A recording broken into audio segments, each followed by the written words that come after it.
Work. Work is said to be done when energy is applied.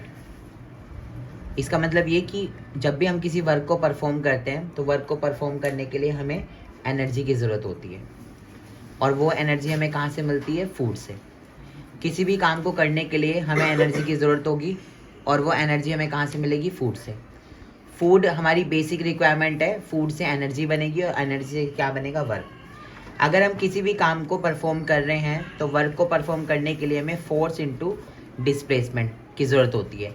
यानी कि अगर किसी बॉडी को कोई वर्क परफॉर्म कराना है तो सबसे पहले हमें उसमें फोर्स अप्लाई करनी होगी, और फोर्स के साथ साथ उस बॉडी में कोई ना कोई डिस्प्लेसमेंट करनी होगी. डिस्प्लेसमेंट मतलब स्मॉल चेंज इन डिस्टेंस. अगर कोई भी डिस्टेंस में चेंज हो रहा है किसी बॉडी में, अगर मुझे वर्क को परफॉर्म कराना है तो फोर्स के साथ साथ उसकी डिस्प्लेसमेंट में चेंज होना ज़रूरी है. अब बात आती है कि वर्क कितने तरीके का होता है. वर्क को हम ना क्लासीफाइड कर सकते हैं अलग अलग ग्रुप्स में, जहाँ पे हम वर्क को बताते हैं कि वर्क 3 तरीके से परफॉर्म होता है.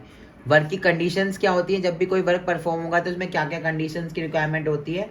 ये किसी भी मूविंग ऑब्जेक्ट को रेस्ट में ला सकता है, किसी भी रेस्ट के ऑब्जेक्ट को मूविंग कर सकता है, किसी भी बॉडी की वेलोसिटी को चेंज कर सकता है, एंड लास्ट होता है किसी की शेप को भी चेंज कर सकता है. यानी कि कोई भी अगर वर्क परफॉर्म होगा तो वो क्या कर सकता है? एक मूविंग ऑब्जेक्ट को रेस्ट में ला सकता है, एक रेस्ट बॉडी को मूविंग कर सकता है, या फिर किसी भी बॉडी की वेलोसिटी को बदल सकता है, या किसी भी बॉडी को शेप को चेंज कर सकता है. तब हम बोलेंगे कि एक कोई भी वर्क परफॉर्म हो रहा है. और वर्क जब भी कोई परफॉर्म होगा तो उसके अंदर फोर्स और डिस्प्लेसमेंट दोनों वर्क करेंगे.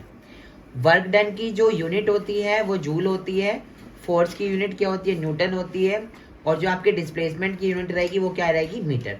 तो यानी कि अगर मुझसे कोई बोलता है डिफाइन 1 जूल, तो 1 जूल को डिफाइन करने के लिए जहाँ पे 1 न्यूटन फोर्स लग रही हो और 1 मीटर डिस्प्लेसमेंट लग रही हो, वहाँ पर हमारा 1 जूल जो होगा 1 न्यूटन मीटर में आ जाएगा.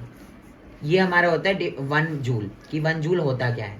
ठीक है, जब भी कोई बॉडी परफॉर्म कर रही होती है. वर्क डन जो होता है हमारा, वो किस चीज़ के फैक्टर्स के ऊपर डिपेंड करता है?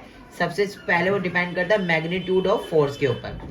फोर्स के ऊपर डिपेंड करेगा कि फोर्स कितनी परफॉर्म हो रही है, और सेकंड डिपेंड करेगा डिस्प्लेसमेंट के ऊपर कि डिस्प्लेसमेंट पे क्या फ़र्क पड़ रहा है. अगर डिस्प्लेसमेंट बढ़ेगी तो वर्क डन भी बढ़ेगा, और डिस्प्लेसमेंट घटेगी तो वर्क डन भी घट जाएगा.